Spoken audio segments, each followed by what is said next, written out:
Serious बात नहीं, कोई भी उसमें गंभीर बात नहीं, कोई भी उसमें दुखदायी बात नहीं। आप दुखी हैं अपनी ही वजह से, क्योंकि आप अपने बारे में कुछ कल्पना कर बैठे हैं।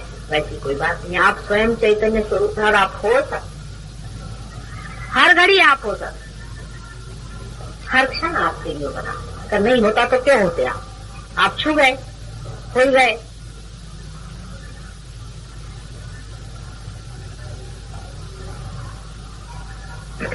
मेरे और ऐसा हाथ है। अगर किसी को कोई प्रश्न हो तो पूछ लिया, तो किसी को प्रश्न को कल से मैं नहीं आऊंगी यहाँ पर, हालांकि ध्यान होगा, जिसको आसपास से बनेगा आइए, आपस में बातचीत करें, आपस में पूछे, आपस में सीखें और आपस में जान लें। यहाँ बहुत जानकार लोग आते हैं, सब लोग आपस में मिल करके इसे सीख लें और इसके मास्टर बने। जितने लोग आएंगे उतना ही उनको फायदा हो। अच्छा ये बताइए, आपको कोई प्रश्न हो तो पूछे।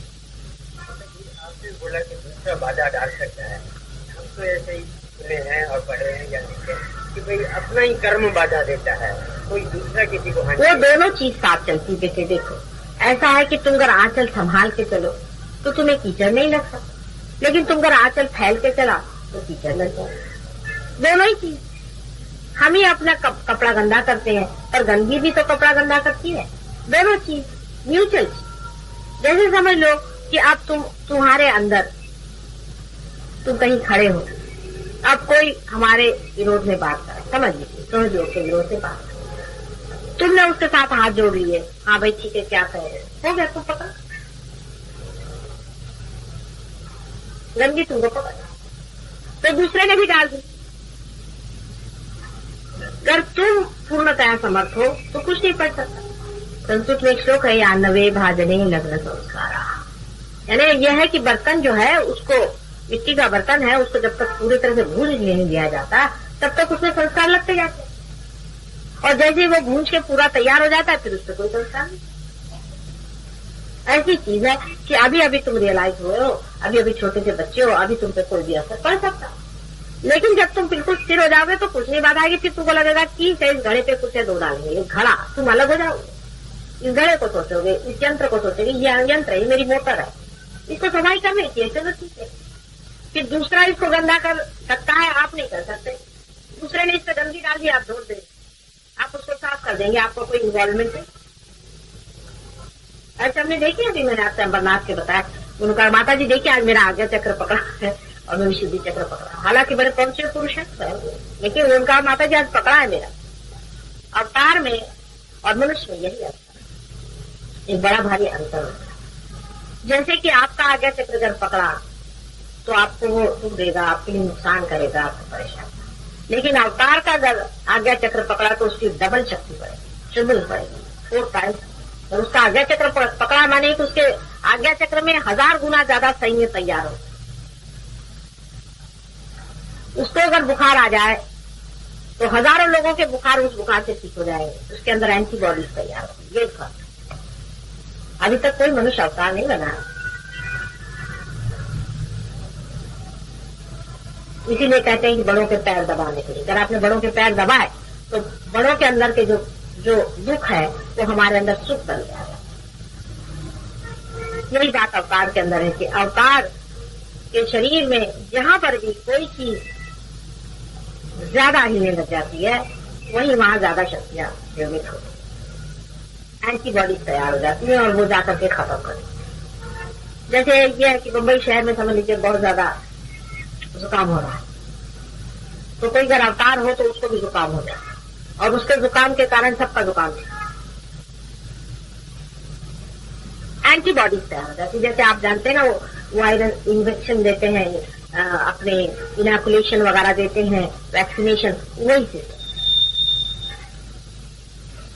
यही अंतर है एक अवतार व्यक्ति में और एक साधारण व्यक्ति। ऐसे अनेक अवतार हुए लेकिन पता ही नहीं चला लोगों को कौन हुए, फिर बाद में तो पता चली, किसी न किसी कारण हर एक ने खोज ही लिया कि कौन कैसे अवतार था।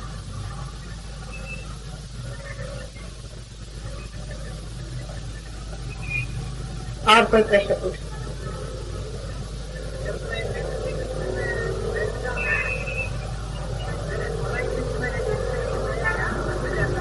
कहाँ जाता है? कोलाइटिस में आप हमारे पास आए थे क्या मेडिटेशन करने? कब आए थे? पर आप एक ही 2 दिन आने से तो नहीं होगा ना बेटे। आपको अगर कोलाइटिस है तो आप ऐसा करिए कि एक हाथ कोलाइटिस जहाँ पर है वहाँ पे रखें और एक हाथ हमारी ओर। पहले अपना कोलाइटिस ठीक कर लो, उसके बाद में पार हो जाओ। वो कुंडलिनी खुद ही नहीं उठने वाली, वो तो तुम्हारी माँ है ना, मुझे सताती है कि पहले इसको ठीक करो तभी मैं उठूंगी। इसीलिए तो मैं तुम लोग को ठीक कर रही हूँ, नहीं तो मैं कोई डॉक्टर थोड़ी ना हूँ। लेफ्ट हैंड रखिए।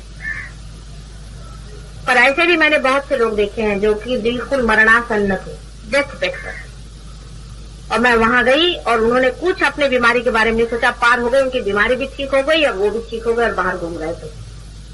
ऐसे ही लोग मैंने देखे। ये तो अपने अपने चित्र की बात। अगर आपके लिए शरीर महत्वपूर्ण हो तो फिर घोटाला हो जाता है। जो ऐसा सोचे कि है ये चाहे नहीं हो, मुझे क्या करने का, शरीर मेरा ठीक हो चाहे नहीं हो, मुझे तो पार होने का है, उसका वो तो ठीक होना ही हुआ ऑटोमेटिकली, लेकिन वो पार भी हो जाता है।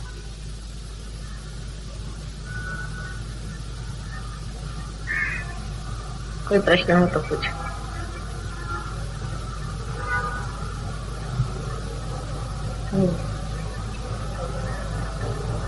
अधिकतर जो पार हो गए उनको प्रश्न भी कम रहेंगे, जो जरा पार नहीं हुए उनके अंदर प्रश्न ज्यादा रहेंगे, क्योंकि निर्विचारिता आने के बाद नहीं आता है ना विचार। हाँ हाँ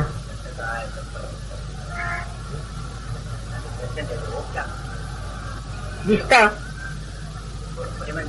हाँ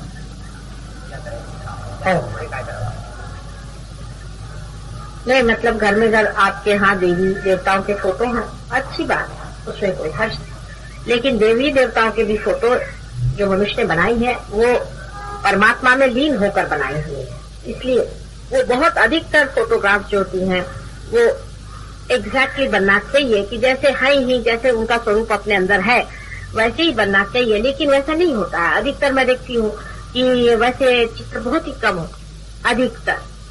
और उसका कारण यह है कि जहाँ से आप खरीदते हैं, उस दिन मैं खरीदने गई थी एक चित्र, मैंने कहा कि वो ले आएंगे, उस चित्र का कुछ उपयोग था, तो वहाँ देखा कि जहाँ चित्र बिक रहा था वो आदमी खुद ही बाधा में था और वो भगवान के फोटो के साथ राक्षसों के भी फोटो बेच रहा था। तो वहाँ पर इतनी गंदी गंदी बाधाएं थी कि एक फोटो मुझे काटने का नहीं। फिर उसमें से एक फोटो मैंने खरीदा, मैंने कहा चलो इसको भी ले चलते हैं, घर पे देखेंगे। कि बड़ी मेहनत करी, ये क्या वो क्या, भगवान के फोटो को कोई चप्पल भी नहीं मार सकता है, क्या करे, तो समझ भी नहीं आ रहा था। तो मैंने कहा कि छोड़ो इसको, विसर्जन करो, इसी अपने रियलाइज आदमी से, कोई आर्टिस्ट से अपन फोटो बनाएंगे तब ठीक होगा, वैसे तो बनेगा। ऐसा होता है। इसलिए अब आपका फोटो में वाइब्रेशन कैसे है वो पहले देख लो। अब यहाँ तक है कि अभी ये परसों पूजन हुआ था यहाँ पर, आप जानते हैं, तो इन लोग मंगलसूत्र गए, मैंने कहा था मैं कोई लूंगी नहीं थी, तो एक आर्टिफिशियल कोई भी चीज लिया ना टोकन के तौर पर, एक प्लास्टिक का मंगलसूत्र अब ला के पहना दिया मेरे, वो फूल गली में से खरीद के लाए। अब उसमें इतने गंदे वाइब्रेशन थे कि मेरी यहाँ पर बहुत सारी एंटीबॉडीज तैयार हो गई। ये जो नाभिक अपना विशुद्धि चक्र, इधर में एकदम से एंटीबॉडीज तैयार हो। तो मैंने कहा कहाँ से, पता नहीं क्यों यहाँ पर इतने जोर से श्री कृष्ण एकदम से अपना जोर बांध गए, क्या हो गया, कौन ऐसे शत्रु आ गए इधर में, किसको मारने निकले हैं, फिर इसको समझ में नहीं आ रहा। उसके बाद 2-3 दिन मैंने पड़ताला, मैंने कहा देखें क्या चीज है क्या नहीं है। आखिर मैंने सोचा कोई बाहर कोई बात हो रही है कि क्या बात। उसके बाद मैंने वो मंगलसूत्र को देखा, मैंने कहा इसी में तो गंदे वाइब्रेशन है, फिर इसको निकाला, फिर इनसे कहा वो लोग के सबके हाथ जलने लगे। पहले माता जी आपने कैसे यहाँ बर्दाश्त किया पता नहीं। हमने कहा हमारा क्या बर्दाश्त करा, वो तो मारे डाल रहा हूँ उन लोग को, और उसमें सब कृष्ण के दुश्मन सब होंगे, मेरे गर्दन में आके फंस गए, तो वो अपना खुद ही मारे डाल रहा था, मेरे कुछ करने का ही नहीं। तो वाइब्रेशंस तो खराब होते ही हैं, तो बहुत लोगों के होते हैं। अब यहाँ जो सहयोगी लोग आते हैं, आप क्या सोचते हैं सबके बड़े अच्छे वाइब्रेशन होते हैं, आके बैठ के यहाँ औरतों को भी कुछ कुछ देखते हैं लोग, बुड्ढे बुड्ढों को मैं देखता, ऐसे भी गंदे यहाँ होते हैं, गंदे उनके वाइब्रेशन खराब होते हैं। तो सहयोगी हो जाने से, माता जी के पास आने से सब तो बड़े महापवित्र नहीं हो जाते, अंदर से पवित्रता नहीं। ऐसे मैंने बहुत से देखे लोग, उनकी नजर इधर उधर चलती रहती, मन में गंदे गंदे विचार आते रहते, प्लानिंग होते रहता है कि माता जी का काम कैसे खत्म करें। ऐसे भी बहुत से लोग, और वो अपने को अपने दीक्षा भूल में रहते हैं, वो सोचते हैं कि माता जी दूसरे के लिए कह रही है, हमारे लिए नहीं कह रही। ऐसे भी होते, सब तरह के लोग होते। इसी तरह से परमात्मा की भी बात है। अभी ऐसे देखिए तो अपने जितने भी चिरंजीव हैं वो हैं ही, फिर अपने जितने भी 12 हम लोग जानते हैं कि गणपति हैं, वो सही है, उसमें कोई बात नहीं, बहुत वाइब्रेशन है उनमें। कोल्हापुर की भवानी में बहुत वाइब्रेशन है, यहाँ माउंट मेरी की जो यह है, इसमें बहुत वाइब्रेशन, बहुत ज्यादा स्टेडी वाइब्रेशन है। कहीं भी जाइए, ये महालक्ष्मी के टेम्पल में यहाँ भी बहुत वाइब्रेशन है, मुंबा देवी में बहुत वाइब्रेशन है, सभी जगह। और उसके सामने ये भूत बैठे हुए हैं, वो आप जाते साथ आपके टीका लगा देंगे, लगा हुआ पैसा, बस आपने भूत 5 रुपए में खरीद लिया, जाओ घर वापस। वो तो बेचारे अपने बैठ गए अपने जगह में मंदिर वाले, और आपके मिल गई ये भूत। ये ऐसे सब है। यहाँ सिद्धि विनायक बहुत पहुंचे हुए हैं, इनको भी मैंने जा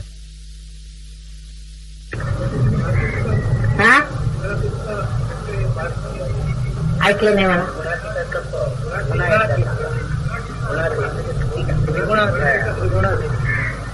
गुणातीत यानी 3 गुणों से परे।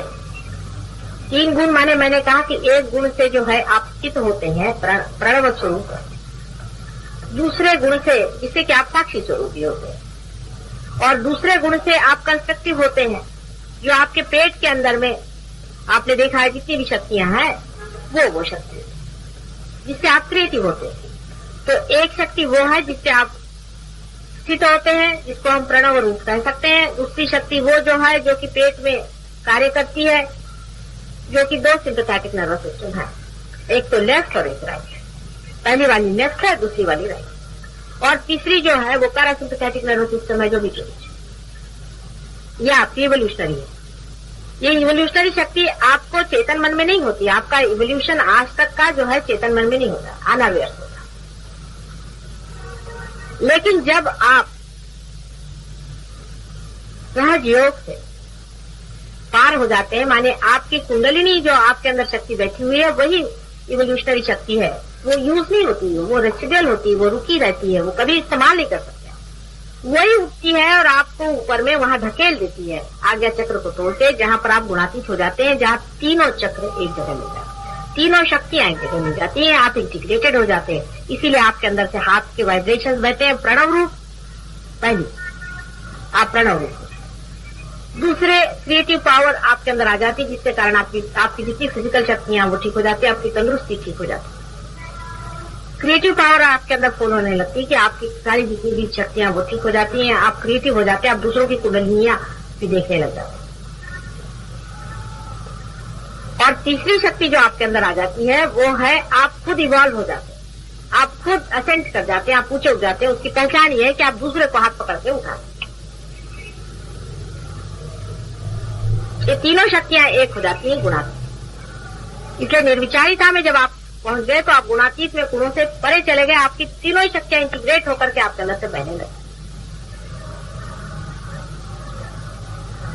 त्यातला विशेष एखादा काही पॉईंट नसेल समजला तर तो विचारा, पर्टिक्युलर पॉईंट नाही समजला तो विचारा, कारण असं जनरल सांगायचं तर पुष्कळ आहे, ते मी ह्याच्यात टेपमध्ये केलेलं आहे, ते ऐकून घ्या तुम्ही। इसमें टेप जो कि बहुत इंपॉर्टेंट है, आज तक मैंने बात पहले नहीं बताई कि रियलाइजेशन में क्या चीज होती है कि तीनों शक्तियां कैसे गुणातीत हो, इसलिए उसको आप सुन लीजिए।